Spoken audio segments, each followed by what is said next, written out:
So now I'm going to turn things over to Beth Lambert quickly so she can talk some about Epidemic Answers, who is our host tonight.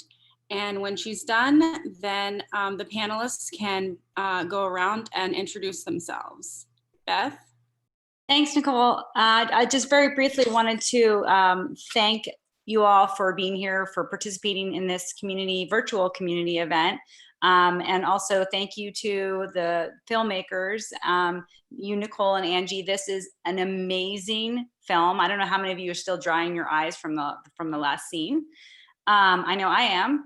But I felt like I feel that these kinds of conversations are extremely important to have.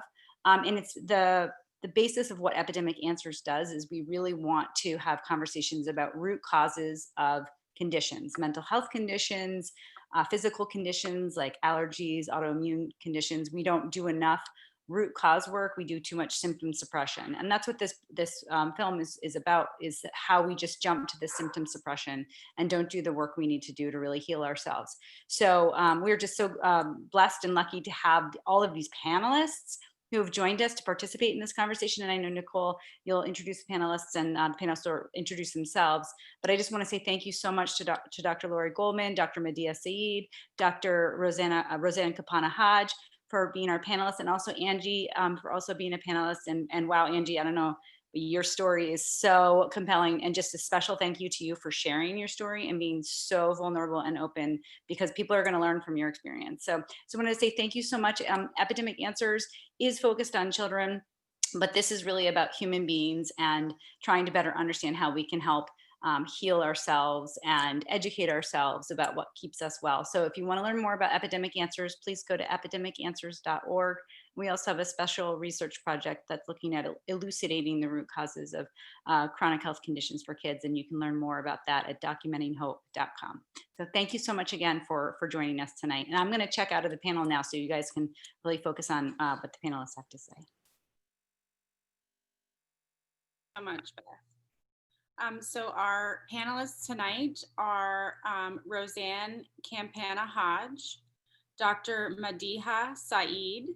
Did I say that correctly? Okay. Dr. Laurie Goldman and Angela Peacock, whose story you just saw in the film. I'll let them go ahead and introduce themselves a little bit more. We can start with Roseann. Well, hi, everybody. Laurie, thank you for that beautiful film that I feel like captured so much of what is wrong with our mental health system. And I say this all the time, and it's actually posted on my social today, that mental health is a dinosaur, and we're not using science that is readily available. So just a little bit about me. For over almost 30 years, next year will be my 30th year in mental health. And I've had the privilege of helping. Oh, sorry, you can't hear me. Is that better? Give me a thumbs up. Is that better? Sorry, my computer is designed. This computer is designed to be out in airports and stuff, which isn't happening. So, but for almost 30 years, I've had the privilege of helping thousands of people reverse their mental health. And you know, I'm a woman on a mission. My goal is to change the way we view and treat children's mental health. And how I'm doing that is working directly with parents, as well as this week coming up, we'll have the first book ever on teletherapy activities for mental health professionals. And why is this significant? Because this is how we're seeing people, but I also made a very conscientious plan. I'm also a APA approved provider of CE courses. So I am going to be training our therapists in understanding mental health better and understanding the technologies that are available, and that medication isn't the answer. And I have been trailblazing for 30 years and pushing up against mental health providers on this. And I'm hoping, and this is just a wonderful thing, Angie, that you did to really help them understand the patient part. So thank you. Glad to be a part with these awesome people. Just quickly, someone in the chat box is saying it wasn't just Roseann with the sound, it was everyone. So I'm not sure how to remedy that, but I guess we can all get close to our computers if possible. Dr. Madiha. Oh, others are saying they can hear fine. So we'll just keep going and see how it goes with sound. Well, thank you guys so much. That was really a heartbreaking and life-changing and eye-opening experience. And I can't wait to get that message out to the world. And I myself am a board certified family physician. So I am on social media. I'm HolisticMom, MD. So I deal a lot with families, adults, and children, and getting to the underlying root cause of their chronic health conditions. And I am currently working on my 6th book deal. So the first one is called The Holistic RX, Your Guide to Healing Chronic Inflammation and Disease. The second one is a children's book all about getting to the root cause of inflammation and not just treating with symptom management, and really trying to figure out why the person is feeling the way they're feeling by using functional, integrative, holistic medicine. I speak internationally, been asked to speak with the United Nations, and this is something we just recently started a podcast, the Holistic Kids Show podcast. So this has been my mission, and very much passionate and trying to get to the underlying root cause instead of just medicating people with as a band-aid approach, really trying to figure out what their root causes are. And I've been practicing just for 11 years. I graduated residency in 2011, but been doing nothing but functional, integrative, holistic medicine. And I will never go back because of the successes of that. So it's been so eye-opening and amazing. So thank you so much for all the work you guys are doing. Such much needed. Great, thank you so much. Laurie? Yeah, hi, I'm Dr. Laurie Goldman. I am a medical doctor. My residency was in psychiatry, practicing psychiatrist. On match day, Prozac was on the cover of Newsweek. So I went into psychiatry thinking I'd be a psychotherapist, really saw psychiatry change. And then I got burnt out because the medicines weren't working. And I happened upon functional medicine, and it saved me being a physician and looking at root cause. And now I'm about root cause for neuropsychiatric symptoms. And as I think Dr. Roseann says, there's no science in psychiatry. And there's so much science because I'm a medical doctor first. And there's so many root causes.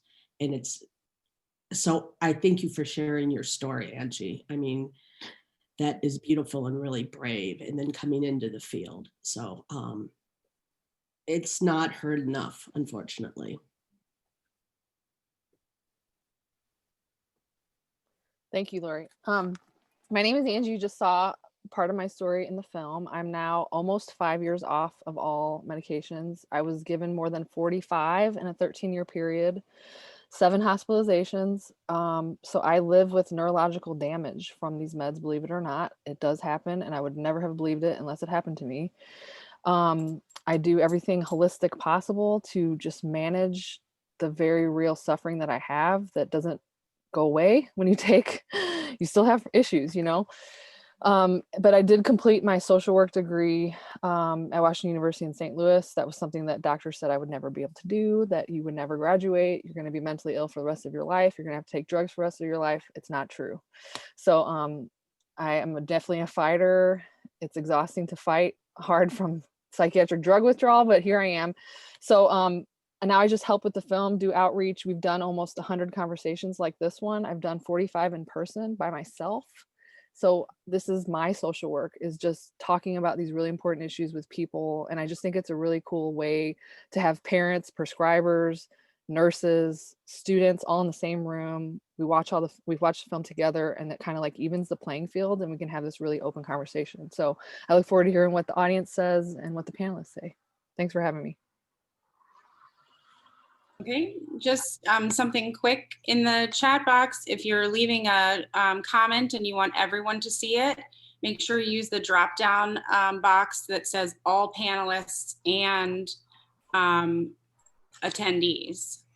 someone is using the chat box and it's only going to the panelists. So if you want everyone else watching to see, make sure you have the attendee option checked as well. Okay, so we're gonna move to questions. The first question, is there any recourse for those of us who have had our lives adversely affected by following the direction of psychiatrists? I mean, are you talking about legal recourse? I mean, I think, you know, Angie's a perfect example of somebody who took a horrible situation and decided to better her life and then try to change the life of others. And I, you know, in terms of negligence with physicians, I think that's a personal question that you probably have to speak with an attorney about. You know, if people are following the how the prescription is supposed to be used, and you do have treatment consents that you sign off on, you probably don't have a lot of liability. You know, there's not a lot that can be done. I mean, Dr. Goldman is a psychiatrist, right? So, you know, I think it's hard because you're following a treatment and this is what people believe in. I mean, the level of, I'm sure all of us, I mean, I've been doing this 30 years. So the level of pushback that I get is unbelievable from psychiatrists to most, not my families and adults that come to me, but really my other therapists, colleagues challenge me all the time. How dare you take somebody who's suicidal? What do you mean? How dare I take somebody who's suicidal? I have a doctor. I've been, you know, training and working. So I'm not really sure if there is a liability. I think when you've been injured, this is an opportunity for you to better yourself and educate others, just like Angie did.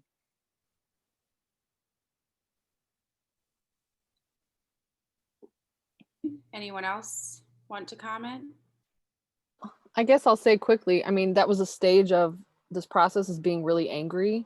And like you saw part of it in the film, it's just like the stages of grief. Like you get angry and then you come to some kind of acceptance. I've spoken to lawyers, and unfortunately, when you have a mental health diagnosis out of the gate, you can just forget about a lawyer taking your case. And then secondarily, when you're on more than one medication, they can blame another drug instead of the one you're on. They can say that you didn't read the FDA pamphlet. They can say it's all there. Doctors have malpractice insurance. There's so many loopholes that it makes it impossible. So unfortunately, it's just, I've had to come to an acceptance and fight back with activism. That's been my healing. I think it's amazing that you have fought back with activism, which is wonderful, but having a relationship with your doctor. And I hear it all the time from people who come to see me that unfortunately they see the psychiatrist for 5 or 10 minutes, which is not a long enough period to have a relationship. You know, if you're, you know, you have to have trust in your doctor. And if you don't, find somebody else. There's so much available these days. And, you know, unfortunately, you know, colleagues, I see it all the time with multiple medicines and things that I don't understand. But, you know, you're a consumer like anything else, unfortunately. I understand why people give the trust, but if it doesn't feel right to you, find a different provider. Find a doctor who listens to you, who you feel has your best interest in mind and listens to you. Because so many times I don't understand why you're having that side effect, but if you're having a side effect and I had just increased your medicine, it's not a rocket scientist to say, let's go back down. You know, and just, there's too many providers out there and people who know different.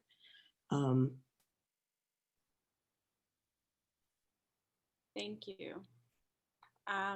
So this person says, watching that just hit home in a way that no book, no TV show, documentary, or film has been able to. Thank you.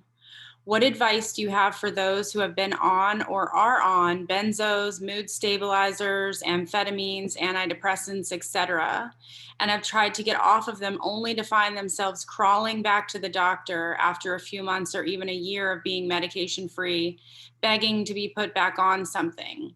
What are the alternatives? yoga, supplements, exercise, healthy eating therapy, and or biofeedback, are those enough, or do some people have a predisposition to depression and or anxiety and actually need to be on medication?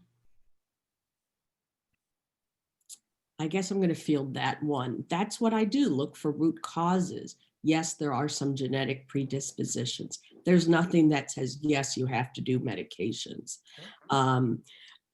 And there are hormone imbalances, inflammation, nutritional deficiencies, chronic infections that can give you neuropsychiatric symptoms. You've got to find a doctor, again, a provider that you trust, who's listening to you and knows the way. If you don't crawl back to the same doctor, if you don't think they're going to hear you, find a different provider. Absolutely. I mean, it's such good advice, Dr. Laurie, because, you know, what happens is, you know, I think there's multiple parts to this question is, what do?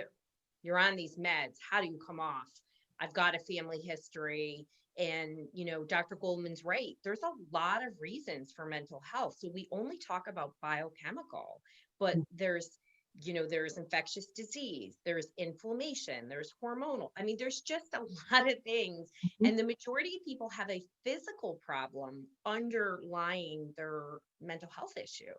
And then we have normal things like Angie talked about, and she experienced some terrible things, some trauma and fear. We have to talk about the mental health behavioral part of things. So the best way to approach this when you feel stuck on a medication, because been doing this forever, is that you have to look at all the pieces, and there isn't one answer. And anybody that tells you there's one answer, run. Right, Laurie? Yeah, absolutely. Yeah, and there's going to be the brain and body part of it, right? So no change can happen if you can't regulate the nervous system. Right. No change can happen. That's not meds. I'm going to tell you, right? Right, Laurie? And then we have to come in with different techniques and things and therapies that can help, nutrition, all different types of things. And there is no shortcut. I have a magic wand on my desk and I pull it out. There is no shortcut, and that's so accurate. There's nothing as complex. And there's behavioral psychotherapy work that has to happen, but until you calm the heck out of your nervous system, you're not able to think clearly. You can't access your frontal lobes, and then you can do the behavioral unwinding and deal with that uncomfortableness, right? We kind of touched upon that in the film, but nobody wants to be uncomfortable anymore. And they're quick to take a med because they don't want to change their behavior and they get really uncomfortable. So the answer to your question is really look at what's underlying it, address the nervous system, put the psychological pieces in place, work with an awesome therapist. You're going to have to dig. Absolutely. Because most therapists are going to push you to meds. Because that's their training. Yeah, and that's even now I had a recent referral. This guy has ADD, he has ADD. You know, I just did a cognitive testing on him. He doesn't have ADD. You know, and he needs something, but we need to look further at what it is. You know. Absolutely. And in my practice, I see the same. You know, when they come to me, we're sort of like, you know, just like Dr. Goldman does, we're sort of the doctors of last resort. So these people have been there, done that, and now have like no hope. And it's really important, again, to figure out, because one thing I know that, you know, as a family physician, I know when somebody came in with the psychiatric issues or these symptoms, no one really even did a blood test. You know, it's just here's the diagnosis, and this is the medication, unfortunately. And I've had patients where, I mean, there's two specifically ones that really stick out in my head, where one of them was like a 15-year-old who was on 9 different antipsychotic medications within 2 years, and it was crying on my couch, you know, why I've been so sad for so long, since he was 8 years old, and wanted to commit suicide. And mom was like, he's on all these different medications. I'm like, okay, we still have to look for the root cause. So that's where for me in my clinic, we check an entire blood work panel. There could be deficiencies going on. Me I too. see a lot of insulin resistance.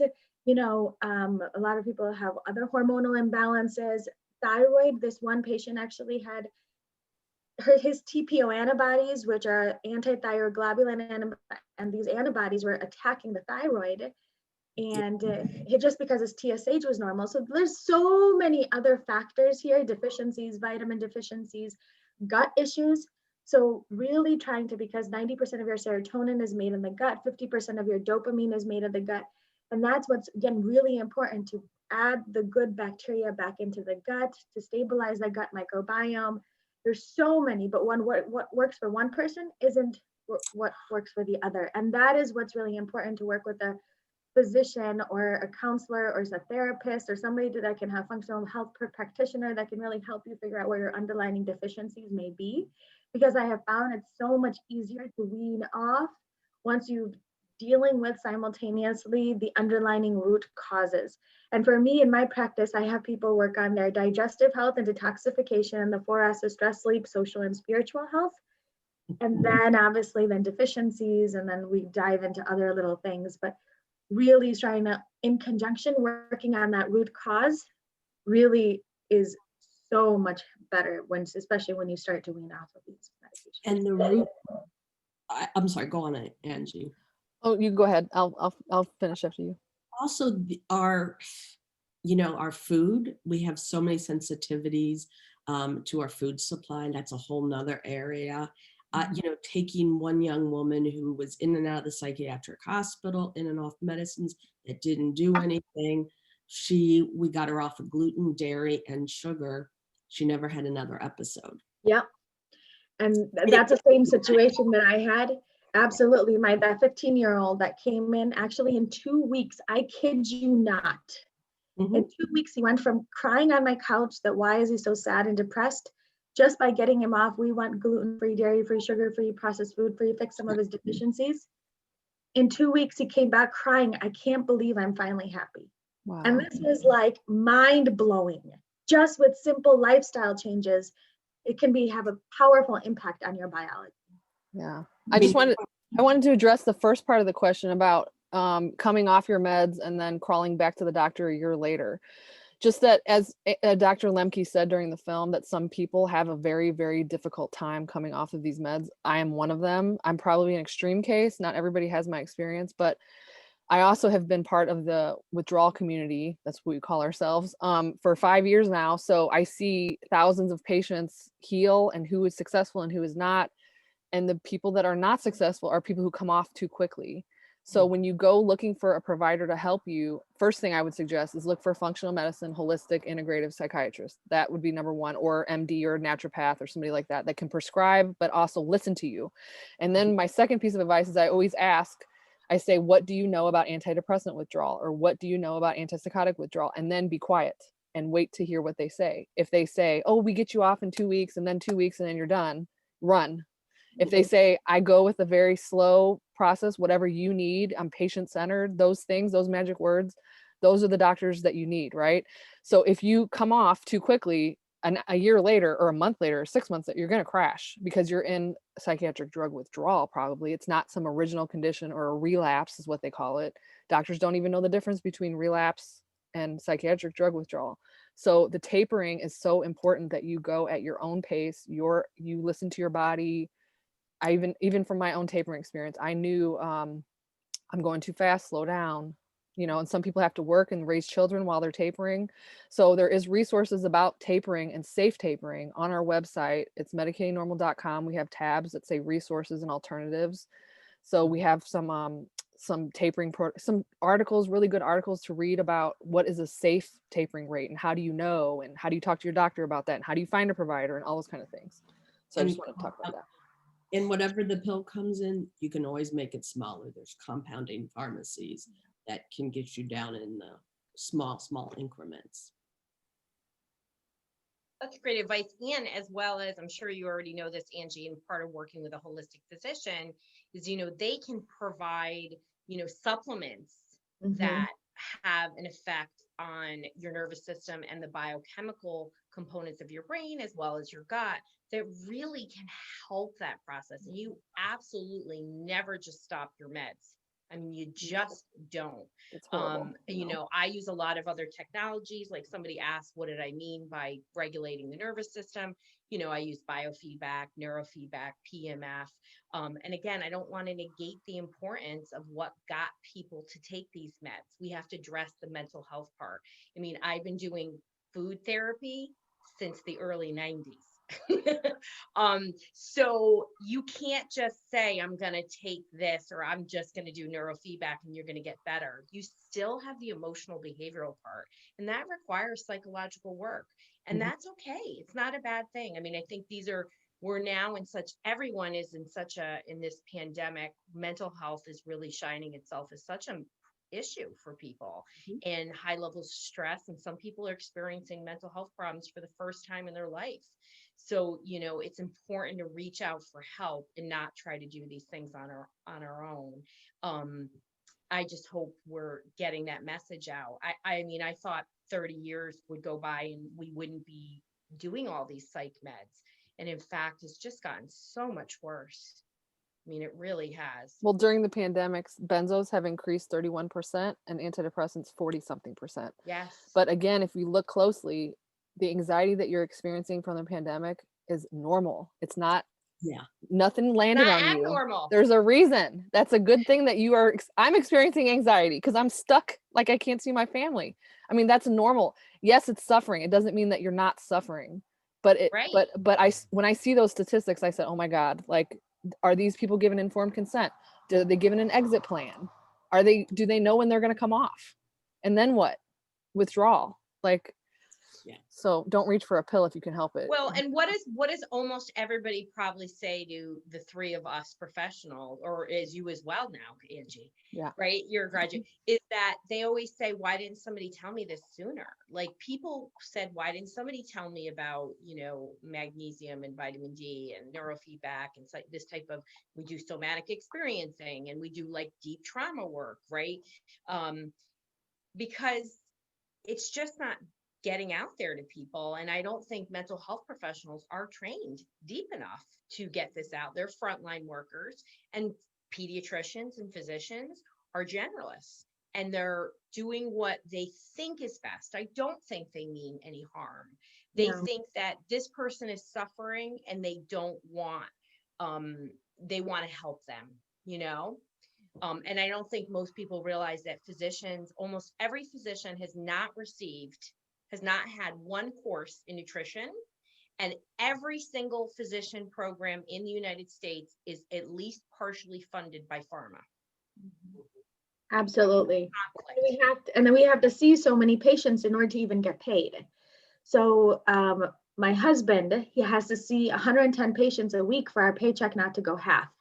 Wow. 110 patients. Wow. He had 2 hours today. He saw 20 patients. Oh my God. Seriously. And it was just like 3 hours. And so it was just so, I mean, we are stuck in this RVU cycle. And then again, most physicians have a ton of debt. And now you're stuck on this hamster wheel that the only way that you can even pay that off, pay your house off, pay this off. And then with zero, nutrition or stress management technique, we were not taught how to stress manage, right? And so we don't know any of that. And so you're stuck on this hamster wheel. And then the best thing you can do is just Band-Aid and send the next person out the door without really getting to underlying root cause. So again, what we have all reiterated here is to find a practitioner that really listens to you, that's able to help you find that root cause and then help you put your body back into balance. And then they can slowly and very slowly, according to you, hold your hand through that entire process. And Dr. Saeed, I'm sure you've obtained a lot of education outside of medical school and residency, and the same with me. And, a lot of colleagues don't have the time to do that and to pay the bills. It takes a lot of time to do that too. The next question, I assume this is a provider or practitioner of some sort. I have a pediatric child that her therapist wants to place her, or it could be a mom, sorry, her therapist wants to place her on RX meds for anxiety and depression. Are these RX meds studied for effects on pediatric patients? Ooh.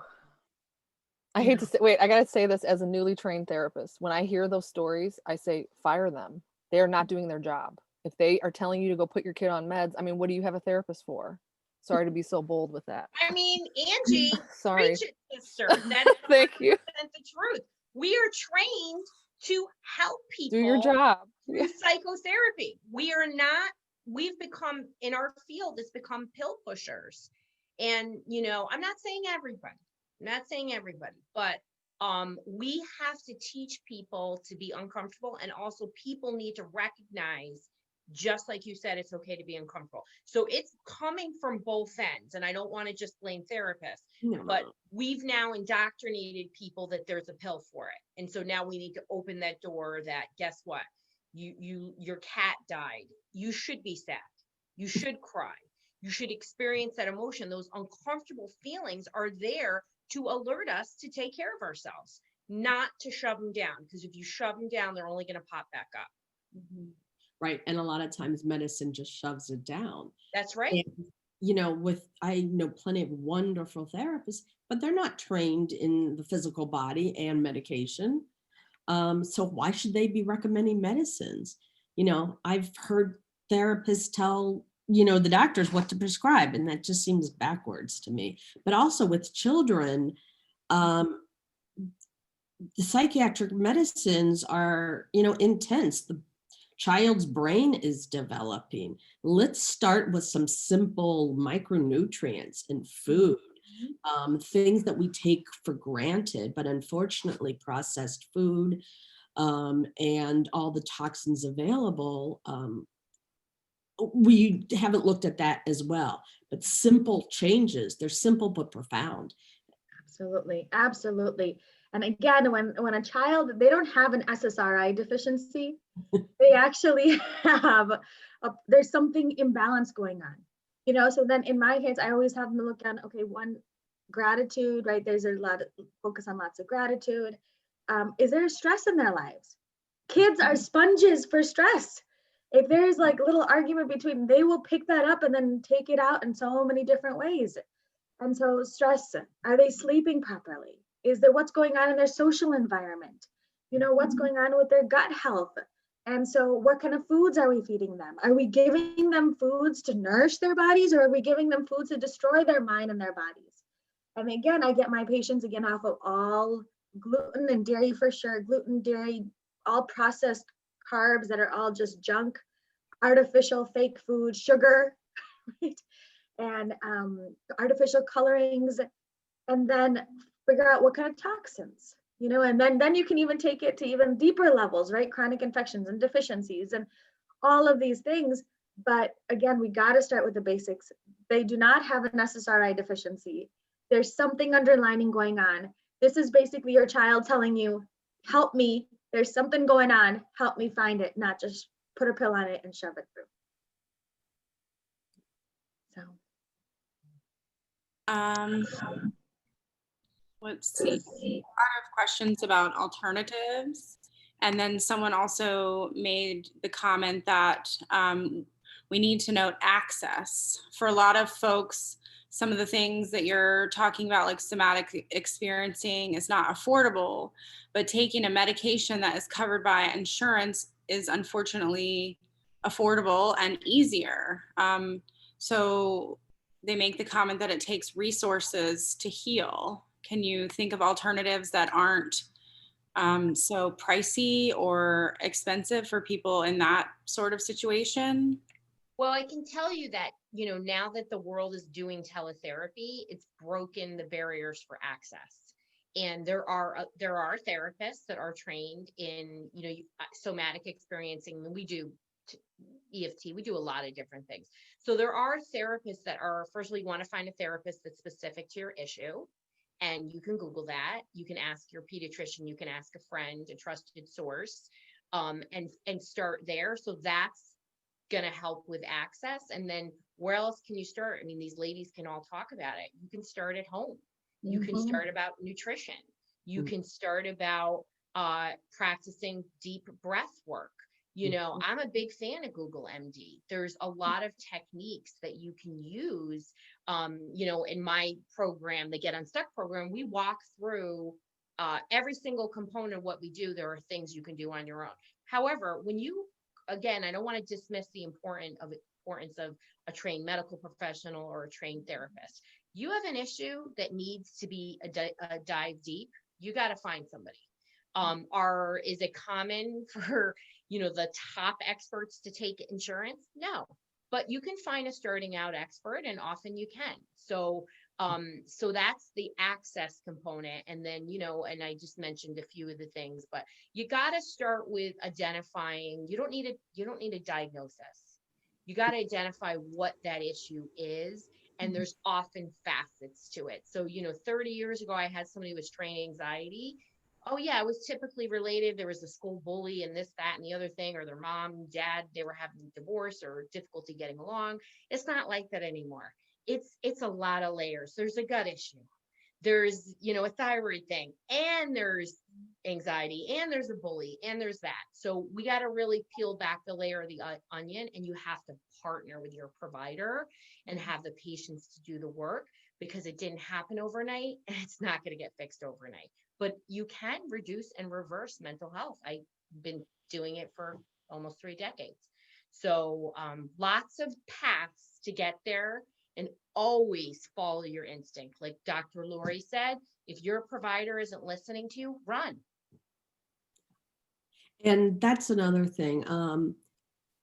There are real mental health disorders, but nothing, how can any doctor or anybody who's got half a brain tell you have to be on something for the rest of your life? There's so much we don't know. Even if they present classically, who knows what's going to be discovered next week or next year? Being on medications for life doesn't seem like is not reasonable to me. Yes, if you've been hospitalized with depression over and over again, yeah, maybe you need to stay on the medicine, but have all these other things been looked at? And it shouldn't be 6 medicines and medicines from the same class. Like in the film, there was, I think, the woman with, 2 different benzodiazepines and 3 different antipsychotics. I've been doing this a long time, and I've done some people with multiple medications. That doesn't make any sense. Not any sense at all. So yeah, I forgot where I was going with that, but just find somebody who listens.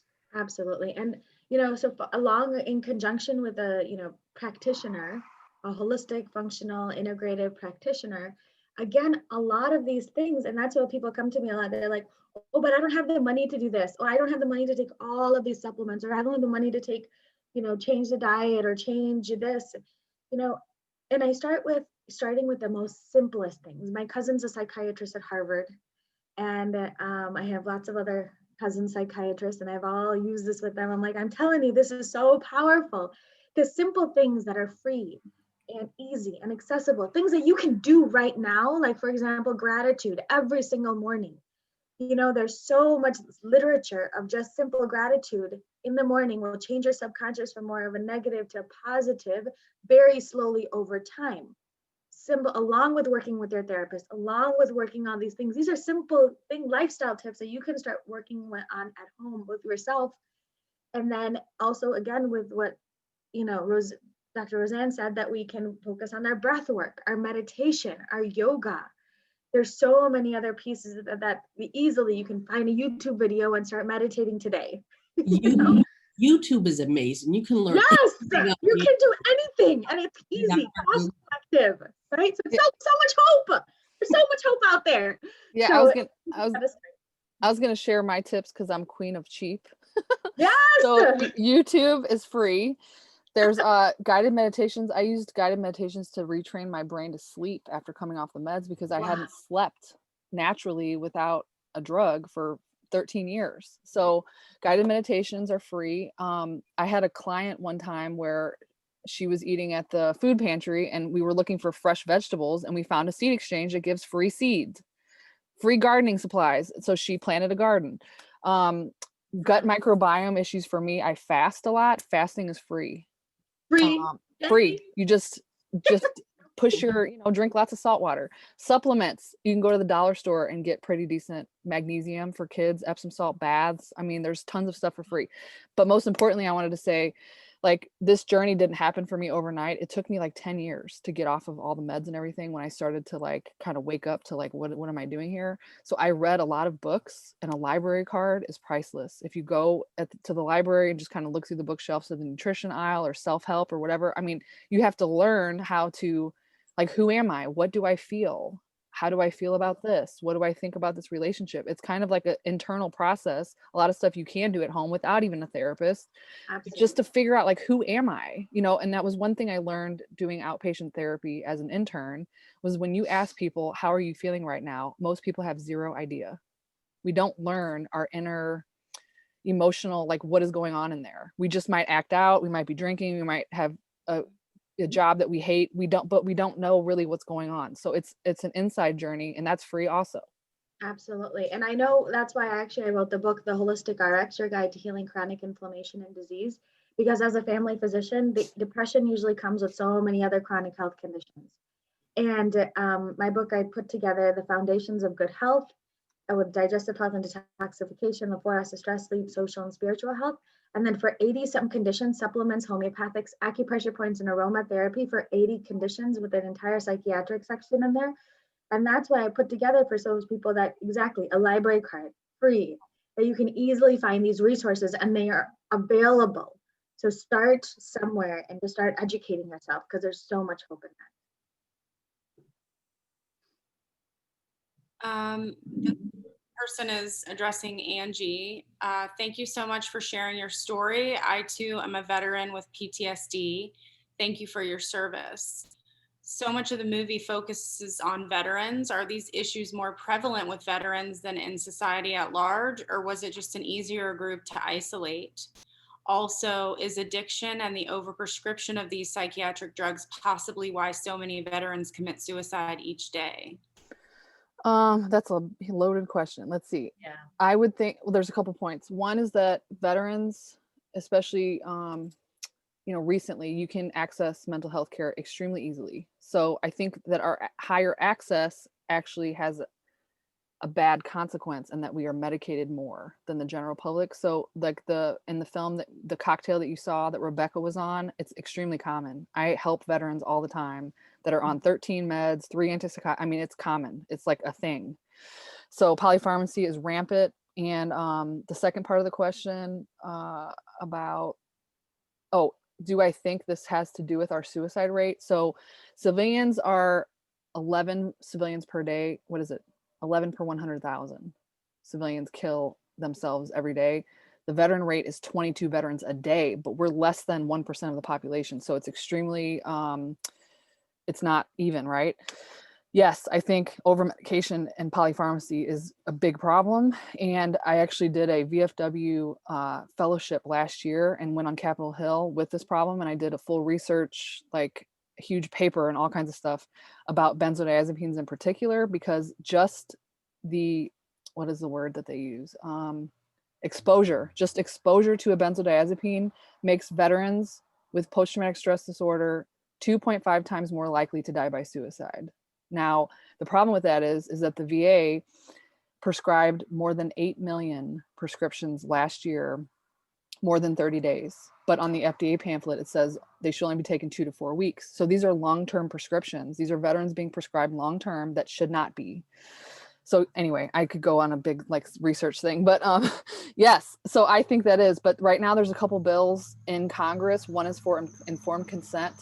It just passed the Senate, but hasn't passed the House yet, and probably won't because of the election and the Supreme Court thing going on. But there is people working on it, but it really scares me that we have this great suicide prevention strategy and not once is meds mentioned. And like, how can you give large amounts of antidepressants, antipsychotics, benzodiazepines that all have a black box warning on the FDA label for suicidal acts, thoughts or actions, but we're leaving that out of the suicide prevention strategy. So if you're a veteran, please help. Talk to your, VSO, Veteran Service Organization, about that. Tell other veterans about this film so they can watch it, because we just don't know. We think it's so slick when it happens to you. You think it's you. You don't think it could be the medication causing this, until someone says like, well, maybe that's from the drug, so it's a big problem. In the studies for psychiatric medicine, it's absurd. They're 4, 6, and 8 weeks, and people are being prescribed for years at a time, but there's no long-term studies. Yeah. And that's the the pharmaceutical industry, and the insurance industry likes it because it's an easy answer. And there's not a lot of research to substantiate the efficacy of psychiatric medications with PTSD. I know Dr. Bessel van der Kolk talks about this all the time, and he was hired by pharma to do research for 9/11. And he was shocked that when they did the research to look at what was most efficacious in the treatment of trauma after 9/11, and there was a ton of money put into 9/11 giving people help, pharma was very low on the list. It was things like acupuncture, somatic experiencing, all yoga, different types of things, yoga. And he said, I had to eat crow. I was here promoting meds, and it changed his world. And, as a provider for Sandy Hook, I got to see there was a lot of funding, thankfully, put into that, and very much a holistic approach with EFT tapping. I did neurofeedback for dozens and dozens of people afflicted, in the trauma in our area. So, we have to look to the research, right? I only use evidence-based tools, and that's just not the standard of care in mental health. And yet we're being convinced that it is, that psychiatric meds have more efficacy. Mm-hmm. They don't. I mean, they don't teach. I've been out of residency a long time, but I was taught medications and psychotherapy. It's not this integrative holistic health. And I think because there's not money in it, but our food, hormone imbalances, it comes back to basic things. I'm going to say lifestyle with sleep, and how do we manage stress, and how do we talk about our emotions, and there is tons of research about gratitude journaling, but we're not taught that in medical school, and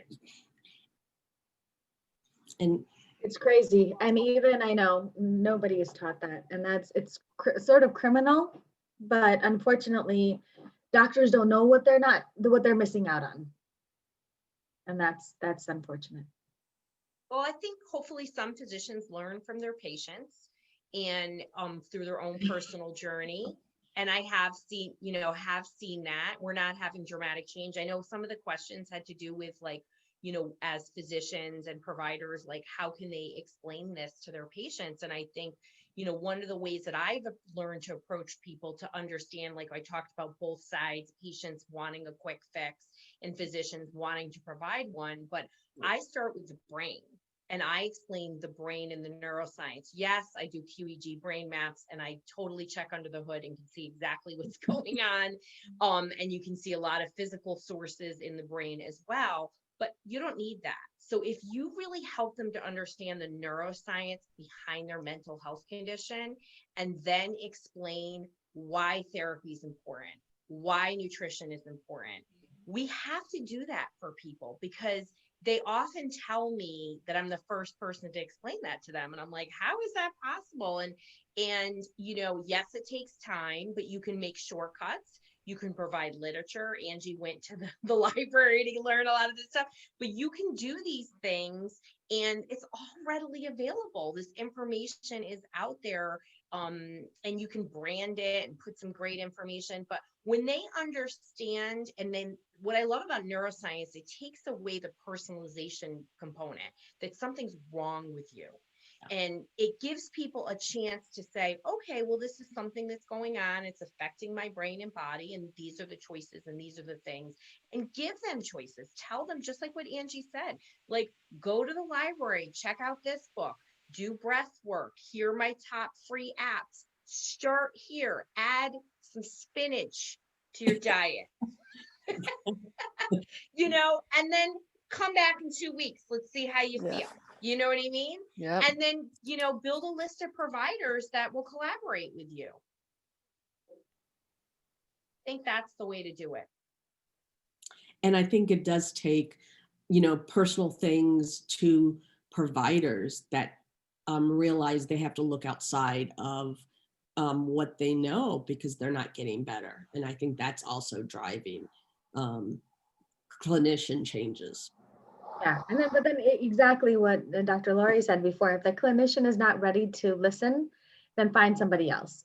If they're not ready to work with you, to grow with you, to learn more, because I know in residency, and I've been working with a lot of physicians that we were literally taught in residency that if your patient is looking up Dr. Google, we were told them that we don't want to see you. If you're going to start educating yourself, we don't want to see you because either you trust me or you don't trust me. And that's what we were taught in residency. And I was like, this is so ridiculous. And this is just like, 10 years ago, 11 years ago. And so we have to now, so if a doctor says, don't research it on yourself, this is what you're going to do, I'm God, that's the only way that's going to work, find somebody else, because they're not. There's so much more options out there. There's so much hope out there. There's so many other practitioners out there that are working with you, not against. So the next one is a comment, and then I'll follow it with a question that is along the same lines. This person says, as a prescriber, a nurse practitioner, I beg my patients to look into root causes, to go to therapy, to tweak lifestyles, to make changes in their environment. For example, I can't make your husband nicer. I'm often met with wanting the magic pill that I make very clear that I don't have. By the way, I spend an hour for a basic office visit and 2-hour consult that always goes over. So the next person says, what advice would you give general practitioners regarding how to approach patients that come to your consult with mental health symptoms in order to avoid the overuse of psychiatric drugs? I think just like what we just talked about is start with education, psychoeducation, and educating the brain about the brain. And then, I literally often write out step 1, step 2, step 3, and give them those basic tools and then check in with them. And, for clients, yes, I struggle with clients all the time. I had a client last week, couldn't have been more angry with me that after 4 sessions of neurofeedback, their child wasn't better. You have to sign 3 times with me that you understand this is a long-term process. It also says you have to be nice or we exit you out. But, I literally walk them through and I paint the picture of what it's going to look like. And I also am like, this part's going to be uncomfortable and this part. And some people, this, we all know this as providers. And this is also hard to hear. Some people aren't ready for change. They're not. And so sometimes people sabotage. That's a whole other thing. And it happens way more with adults. But I believe when you really walk people through, they're there at your door because they want help. They may have been indoctrinated that meds are there for them and it's going to make things better. It's your job to educate them. And I often leave the door open and say, well, when you're ready, just like I told that mom, whether you address this now or 15 years from now, your child's OCD isn't going to go away until you do this. And she was furious with me. And that's okay, because I know what I told her is true. And I offered her the most evidence-based treatment for that condition, which is a very specific type of psychotherapy. So sometimes people aren't ready. And why wasn't that person ready? She didn't want it. It was very uncomfortable to see her son have OCD. I get it. It's a terrible disease and you just have to work through it. But the tools were there. So I think it's hard. It's hard, right? As parents and as people, you love somebody and they're going through something hard, right, Laurie? Right. And just even practitioners, we want to help people. So primary care physicians want to give medicines to get people feeling better. But, you know, the good ones are when the patient comes back and they're not better, or only partially better, to realize, maybe I got to refer to the psychiatrist. Hopefully you have one that you trust that can take the next step. So sort of know what you know. And also don't, you know, if there's too many emotions around it, you've got to be objective. You can't just give it because you feel bad. You know, I'd love to make everybody better, but it's hard sometimes. It takes longer. But if you give them the expectation and coach them through it, then you've got a fighting chance. Absolutely. And I really think that education is the key piece. And to really, you know, sit there and show them what the brain is, or what, you know, what kind of deficiencies could be causing this, instead of them feeling like they're being vilified for this condition, that there's something actually biologically actually going on. And so, I mean, in my appointments, and my first appointment is usually an hour a piece. And I really go through everything. Like, I want to know every itty bitty thing about you, and to try to help you figure out what your underlying root causes are, and then really hone that in to how we can now put your body back into balance by focusing on all these different pieces that can all then lower the overall inflammation that's in your body, that can give you a fighting chance. And then if they want to listen at that time, that's fine. And then I'll have some, you know, I have lots of stories that I can tell people about the importance of it. And because I talk the walk, like I walk the talk, right?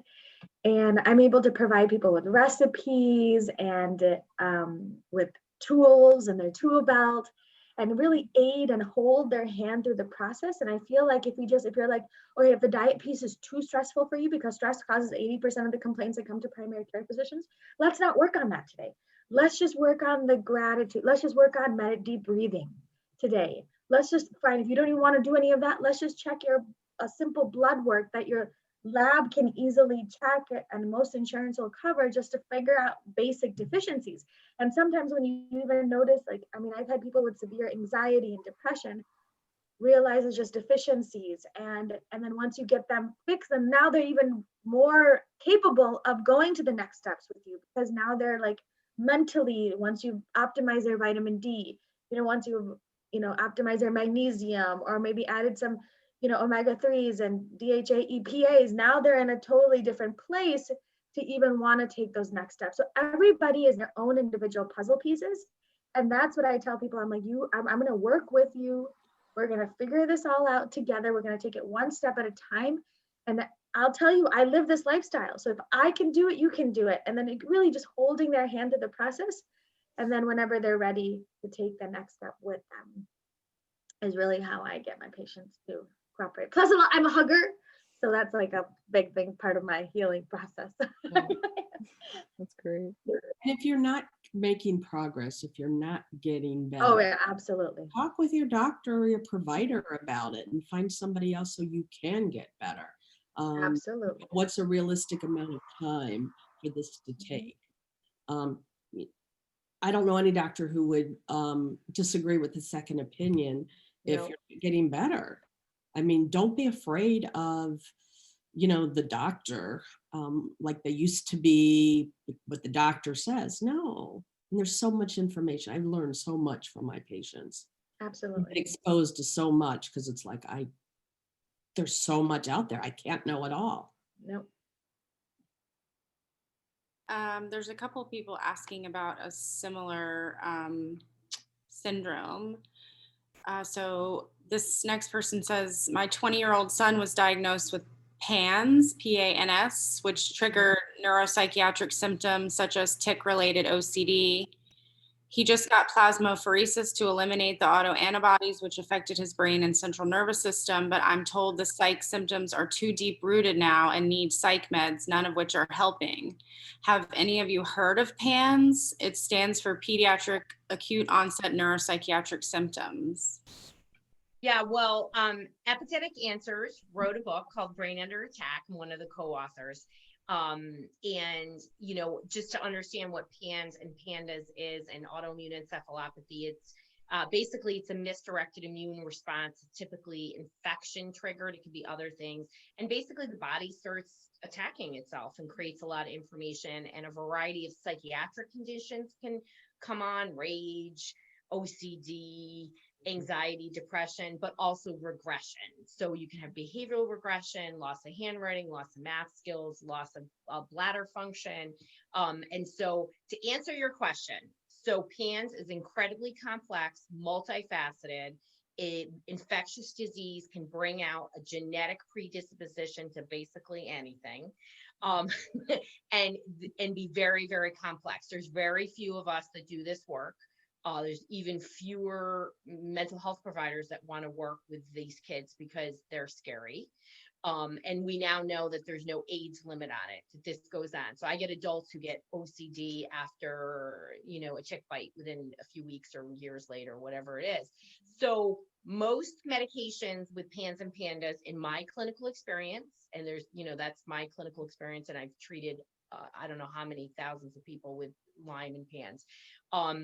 But it's a paradoxical reaction, because we're treating mental health, we're treating a physical problem with psych meds. You need to deal with the physical part. You definitely need psychotherapy. You're definitely going to need some serious mental health, and parents are going to need help.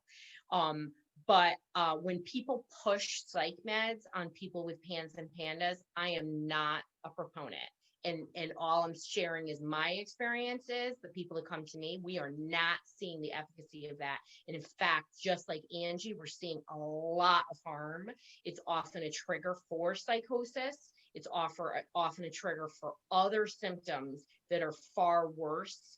We definitely use, nutrition, psychotherapy, always use PMF and biofeedback and neurofeedback. I mean, these are just things to use. So, find a provider, get on the Epidemic Answers website, go on to aspire.care, find a provider. You will never get where you need to go if you do not find a PANS PANDAS trained, not even literate, like an expert in this, and you'll shortcut 15 years of your child, this journey that is just unbelievably terrible for people looking for somebody.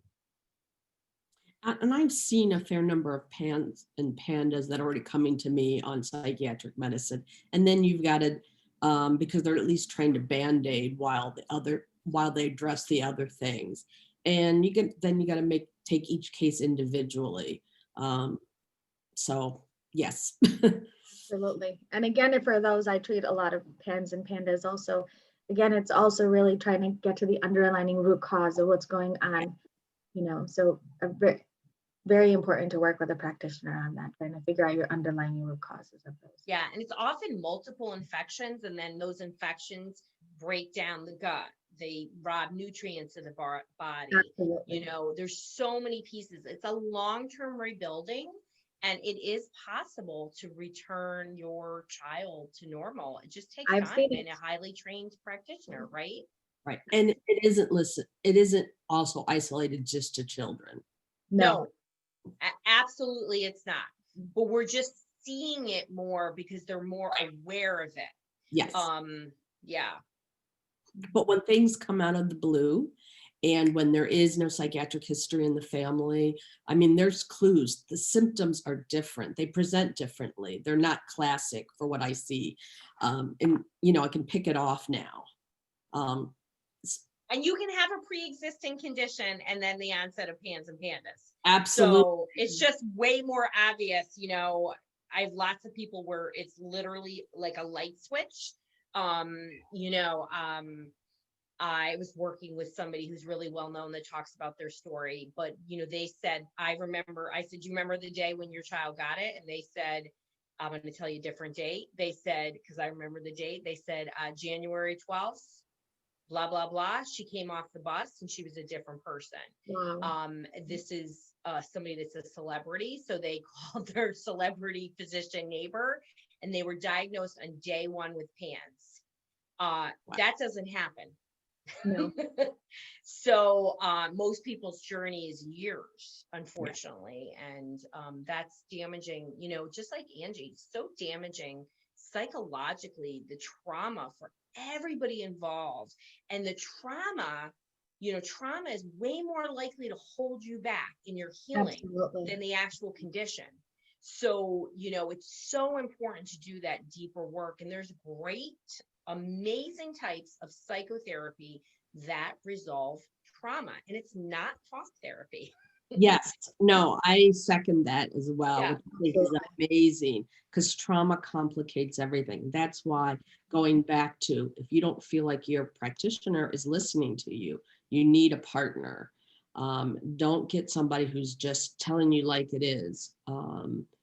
They need to be open and listen, because that's one of my things I don't like about traditional medicine. It's all pathology in mental health. And it's like, no, you're not good or bad if a medicine helps you. And you're not good or bad if you have anxiety and depression, Yep. PTSD. It's like, you need eye correction and would need to wear glasses. It's nothing more than that. You don't think differently of me because I wear glasses. At least I hope not. But yeah. Absolutely.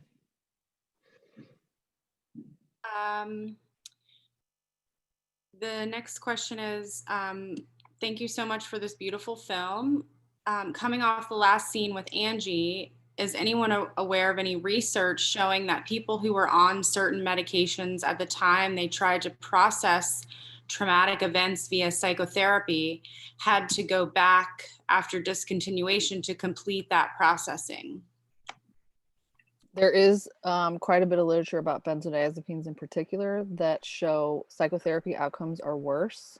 Suicide rate is higher. There's an inability to process. Even Bessel van der Kolk talks about this. You can't process the trauma.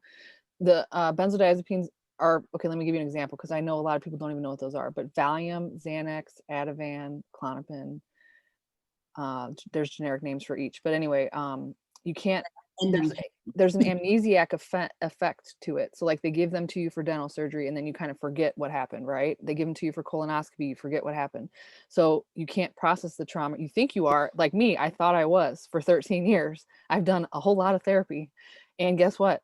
It didn't really do anything, because here I am again, If anything, it made me extremely self-focused on, what do I feel like? Oh my God, what are my symptoms? Oh, I have to go tell somebody, so too much of therapy isn't a good thing either.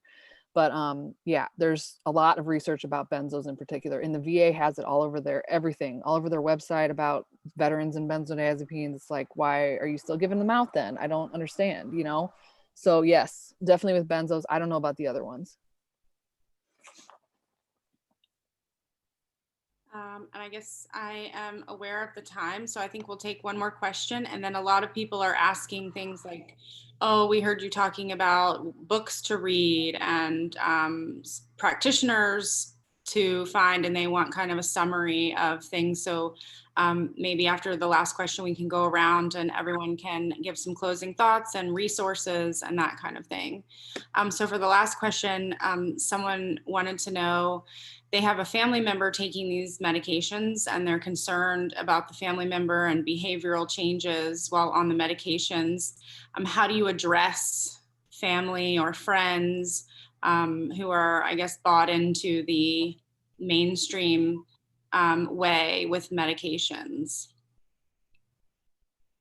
We gotta show them this film. That's what we need to do, right?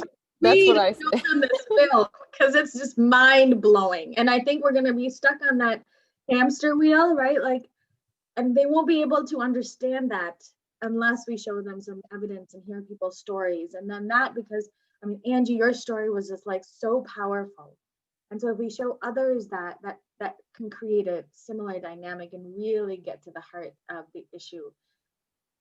Yeah, I would just, to echo that, I would just say, yeah, family members can get defensive sometimes because you don't want to hear your mom telling you to be home by curfew, So I would be careful with pushing too hard, because it can really back people in a corner. I mean, we see it with politics, we see it with the pandemic. Nobody's ever convinced when you argue with them. So be very careful with your words, show them things like the film, art. There's YouTube video. We have YouTube videos on our channel, or we have 100 YouTube videos on our channel that are little clips, like 1 minute, 2 minutes, that are easy to digest. So I would definitely think of creative ways. Don't push too hard because it can really make people defensive. And like the I parents, don't believe that you have to educate anybody but yourself. And people have to take their own journey. And I feel like that it can be so stressful to try to do your own healing and then feel like you're going to lead the battle charge. For those of you that do feel that calling, that's great. But you know, I dropped out of pushing this against in the traditional allopathic world and let it just happen organically, where my clients would, you know, I remember I had one pediatrician and she would actively, you know, defer and say, please don't go to Dr. Roseann. And then she called me one day after about 8 years and she said, I could no longer deny after I watched you be on a team where you helped reverse autism in like a dozen kids. And I thought that was pretty amazing that she did that. It doesn't happen every day. So, you know, just put it out there, put information out there, but don't feel like you have to battle. People have their own biases. And, you know, you can drop gentle information on your Facebook page and then your friends will find you. And the people that want to know about that will look for you for sure. But it's a lonely battle when you start going into this. And if your family isn't supportive, you know, still follow your own guide and listen to yourself. I think we get in so much trouble, particularly women, when we don't listen to our intuition. So, you know, that's part of this, right? yeah, absolutely. And just speaking as a psychiatrist, if you have a family member and you're concerned, if that family member is open to you going into an appointment with them to share with the psychiatrist your observations, that can be very valuable too, because sometimes the patient unintentionally doesn't share something. You're laughing, Angie. Okay. So I think at this point, like I said, some of the audience members wanted more resources. They said, oh, you guys are talking about books and websites and things like that. Angie, somebody wanted to know the names of the physicians that you listed off that were good to see for these types of issues. So I think we can maybe just go around and give some closing thoughts and resources that you have to offer, or websites for your work where people can find you. We can start with Roseann and then go to Dr. Saeed, Laurie, and then Angie can close out. Yeah, I just popped my stuff in the chat. You can, I'm pretty easy, drroseann.com. My teletherapy book comes out, Teletherapy Toolkit. You can go to teletherapytoolkit.com, but it comes out on Tuesday on Amazon. You know, other places I mentioned, of course, Epidemic Answers. You know, you can find great vetted practitioners there, and they're all over the United States. So I really would encourage people to start there. And it's an amazing resource. What they have and what they've written is truly incredible. And it's a great place that I like to give people, like when you talk about educating others, it's such a great education point. So that's what I recommend. And I am I'm sorry, Dr. Saeed. No, please. Institute for Functional Medicine.org, wonderful academic institute. Lots of information and providers who have been educated by them. Absolutely. And for me, I'm the director of education for Documenting Hope. So Epidemic Answers for sure has great resources. And then on top of that, you know, Institute of Functional Medicine, there are a couple books that I really love, and one written by Dr. Kelly Brogan. And she talks about, and one book is called A Mind of Your Own, really how to deal with, you know, the underlying root causes of psychiatric issues. And then my book, The Holistic RX, Your Guide to Healing Chronic Inflammation and Disease, is one. And then I obviously have the children's book that talks all about all of these symptoms and everything that you can do with your families to try to find root causes. So those are the resources. Laura, you want to go, or are you done? I'm done. Okay, so for me, my favorite ones are theinnercompass.org, and there's a part of it called the Withdrawal Project, and it's all about kind of patient education about how you would begin to think about tapering, how to get your life set up in a way that that's possible, and lots of information about tapering safely and talking to your doctor about that. My other favorite would be survivingantidepressants.org. It's a peer-led forum, people that are going through psychiatric drug withdrawal, helping each other on a daily basis. Our website has alternatives, resources, a reading list. And what I always like to say is don't believe anything we say. Let this just be the beginning of the conversation for you to go and do your own reading and your own research. So there's tons of books on our website. Also, every day on Medicating Normal on the Facebook, Twitter, and Instagram, we post articles about, subjects that we're talking about, things from children and teens to lifestyle changes to drug withdrawal, all these different things. And lastly, our YouTube channel has over 100 clips. We have panel discussions just like this one from other experts that all have their own perspective, point of view. So there's tons of information out there. And if you're interested in hosting a screening like this one with your organization, oh yeah, somebody put Mark Hyman. I love him and I listen to his podcast all the time. He's great. There's so much good stuff out there. And Okay. there's another podcast, the Broken Brain podcast is Yes, also really, Mark Hyman. also, yeah. He's And then great. he also has a documentary on the broken brain. So Great. And just to add to what Angie said, if you need to contact us at the film for anything, you can reach us at medicatingnormal@gmail.com. So I think if everyone has said everything they wanted to, we will say goodbye to everyone. And thank you so much for attending. Thank you to all of our panelists tonight. We appreciate you being here. And everyone take good care of yourselves. And, thank you. Thank you all. thank Thanks you, for everybody. coming. Good night. Bye. Good night. You guys got this. We're here for you.